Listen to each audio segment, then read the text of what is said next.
positions. And then the last thing we're going to do is called a shoulder matrix. And I'm going to raise this up a little bit so that you can see my arms as they go up.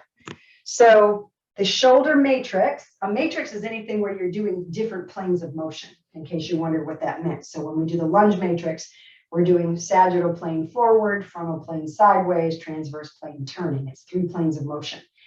We're going to do the same thing with the shoulders, and we're going to do a common matrix. So again, we can have weights. If you're not used to this and you're not sure your shoulders will like it, you can do it without weights at first. You can use a couple of cans of veggies, which is what, 15 ounces now? They used to be 16 ounces, might be 14 ounces.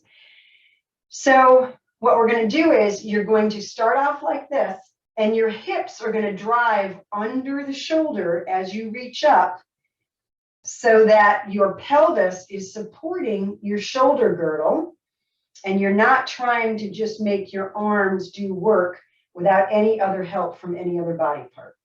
And what this does is this really gets the whole body involved, and it almost eliminates the risk of any injury or problem for the shoulders.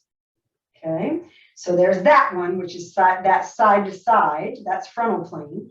There's also the sagittal plane, and that one you start off with a little bit of a squat, and you push up, and I'll have you see from behind. And I'm going to push up, and I'm going to alternate. So I push up with the right arm, I come back down, I push up with the left arm. So when I'm down, it's kind of like that chicken wing, right? And then I push. So you're pushing through your feet. And so what really stimulates bones to respond is the weight bearing, the pushing, the impact, and change of direction. And we're doing a lot of change of direction when we do this. And if you want to speed it up a little bit when you do the workout, you're going to get a little more momentum, a little faster change of direction, a little more bone response. So there are ways to do this, okay? One last shoulder matrix one. So we did the up in front, we did the side to side. Now we're going to do a rotation. And so what I'm going to do is I'm going to kind of wind up a little bit, and then I'm going to come up in front of me as I turn, and come up in front of me as I turn. And this one is kind of like I say, it sort of reminds me of like if you were doing an uppercut to a giant, right? It's kind of how it feels, and I'll show you from behind. So I'm wound up, and when I come up, I'm turning